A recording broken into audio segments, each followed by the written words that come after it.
અહમેવા સમેવાગ્રે નાન્યદ યત સદ સત પરમ પશ્ચાદહમ યદેતચ્ય યો વશિષ્યતે સોસ્યહમ. બીજા સ્કંદના 9મા અધ્યાયનો 32મો શ્લોક છે. આ 4 શ્લોક મૂળ ભાગવતના કયા છે. અહમેવા સમેવાગ્રે નાન્યદ યદ સદ સત પરમ.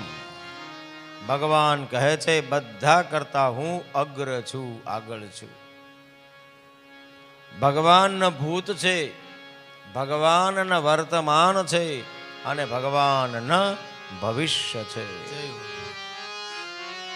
ભગવાન ભૂતમાં પણ છે, ભગવાન વર્તમાનમાં પણ છે અને ભગવાન ભવિષ્યમાં છે.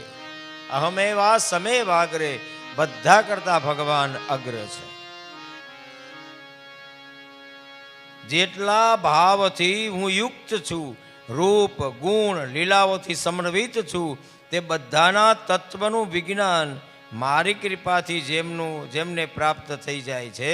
એ સૃષ્ટિના પૂર્વમાં પણ હું જ હતો, એ સૃષ્ટિના મધ્યમાં પણ હું જ છું અને સૃષ્ટિના અંતમાં પણ હું જ છું. મારાથી કશું ભિન્ન નથી, મારાથી કશું દૂર નથી. આખે આખું બ્રહ્માંડ છે ભગવાનમાં સમાયેલું છે, બ્રહ્માંડમાં પાછો ભગવાન સમાયેલો છે. કણકણમાં ઈશ્વર છે અને ઈશ્વરમાં પાછા એ કણ સમાયેલા છે. બીજો શ્લોક કહે છે રૂતે અર્થ યત પ્રતીયેત ન પ્રતીયેત ચાત્મની તદ્ધિદાત્મનો માયામ યથા ભાસો યથા તમઃ.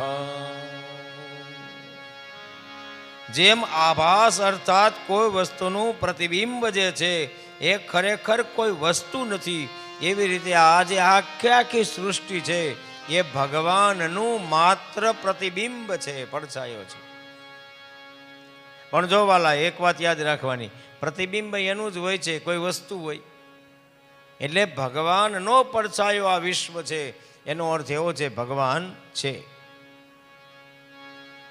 અને એ પરમ તત્વને જ પરમાત્મા કહેવામાં આવે છે. જે પરમાર્થ વસ્તુનું પરમાત્મા સિવાય પરમાત્મામાં જ પ્રતીત છે, એનું નામ પરમાત્મા છે. યથા મહંતિ ભૂતાની ભૂતેષુ ચાત્વચેષ્વનું પ્રવિષ્ટાન્ય પ્રવિષ્ટાની તથા તેષુ ન તેષ્વ. ભગવાન બધામાં પ્રવિષ્ટ છે, જળમાં પણ છે, ચેતનમાં પણ છે. આ પથ્થર હોય એમાં એ ચેતન છે, કારણ કે એમાંય ભગવાન છે અને ચેતનમાં પણ ઈશ્વર છે. અને બધામાં હોવા છતાં એને ઈચ્છા પડે ત્યાં સુધી રહે. એને ઈચ્છા પડે કે નથી બહુ મજા આવતી, તરત છોડીને જતો રહે. તેથી વાસ્તવમાં બધામાં ભગવાન કહે છે હું પ્રવિષ્ટ છું અને ખરેખર બધામાં હું પ્રવિષ્ટ નથી.